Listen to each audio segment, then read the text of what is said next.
ప్రయాణికుల ఆదరణ పొందిన విమానాశ్రయాల జాబితాలో దేశంలోని తొలి స్థానంలో నిలిచిన విజయవాడ విమానాశ్రయం గత 4 ఏళ్లలో ఎనలేని అభివృద్ధి నమోదు చేసింది. తొలినాళ్లలో చిన్న బస్టాండ్లో ఉన్న ఈ విమానాశ్రయం రాజధాని ప్రాంతంలో భాగమయ్యాక రూపురేఖలన్నీ మారిపోయాయి. గడిచిన ఆర్థిక సంవత్సరంలో సుమారు 12 లక్షల మంది ప్రయాణికులను చేరవేసి విశేష వృద్ధి సాధించింది. గన్నవరం విమానాశ్రయం ప్రారంభమైనప్పుడు రోజుకు 1 లేదా 2 విమానాలు మాత్రమే రాకపోకలు సాగించేవి. రాష్ట్ర విభజన అనంతరం అమరావతిని రాజధానిగా ప్రకటించాక గన్నవరం విమానాశ్రయం రూపురేఖలు మారిపోయాయి. అంతర్జాతీయ స్థాయి ప్రమాణాలతో అధునాతన టెర్మినల్ నిర్మితమైంది. ప్రయాణికులకు అత్యాధునిక సదుపాయాలు అందుబాటులోకి వచ్చాయి. ఒకప్పుడు ఇతర ముఖ్య నగరాలు, విదేశాలకు వెళ్లాలంటే హైదరాబాద్ వెళ్లాల్సి వచ్చేది. ఇప్పుడు సౌకర్యాలు అభివృద్ధి చెందడంతో పాటు IndiGo, spice jet, air India, Trujet లాంటి పేరొందిన సంస్థలు విమాన సర్వీసులు నడిపేందుకు ముందుకు రావడం వల్ల గన్నవరం గగనతలంలో చక్కర్లు కొట్టే విమానాల సంఖ్య గణనీయంగా పెరిగింది. ఈ ఏడాది 21,169 సర్వీసులు రాకపోకలు సాగించడం విశేషం. 2017-18 ఆర్థిక సంవత్సరంలో 7,50,000 మంది ప్రయాణించారు. దీన్ని దృష్టిలో పెట్టుకుని 2018-19లో 9 లక్షల మంది ప్రయాణికులు రాకపోకలు సాగించే అవకాశముందని అధికారులు అంచనా వేశారు.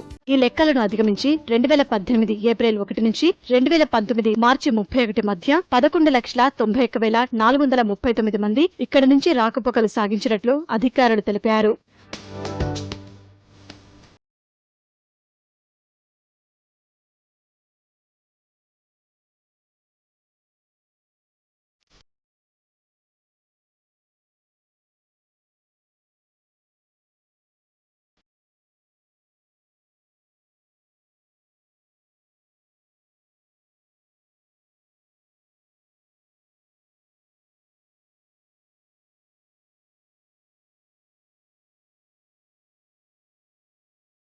ప్రయాణికుల వృద్ధిలో దేశంలో మరే విమానాశ్రయానికి సాధ్యం కాని రికార్డు గన్నవరం విమానాశ్రయం నెలకొల్పింది.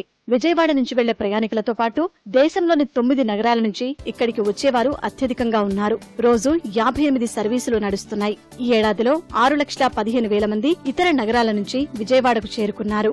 ఇక్కడి నుంచి 5,75,000 మంది ఇతర ప్రాంతాలకు వెళ్లారు. ప్రస్తుతం సగటున రోజుకి 3,264 మంది చొప్పున నెలకు 99,287 మంది ప్రయాణికులు రాకపోకలు సాగిస్తున్నారు. ఇక్కడి నుంచి ఏ నగరానికి నూతన సర్వీసులు ప్రారంభమైనా 80% పైగా ప్రయాణికులతో నడుస్తుండడం విశేషం. అంతర్జాతీయ సర్వీసులు గత డిసెంబర్లో ప్రారంభమయ్యాయి. సింగపూర్ కి ఇప్పటికే పలు సర్వీసులు నడుస్తుండగా దుబాయ్ కి త్వరలో సర్వీసులు ప్రారంభించేందుకు రాష్ట్ర ప్రభుత్వం ప్రయత్నిస్తోంది. 2019-20లో విమాన సర్వీసుల సంఖ్య మరింత పెరగనుంది. ప్రయాణికుల సంఖ్య 15 లక్షలు దాటుతుందని అధికారులు అంచనా వేస్తున్నారు.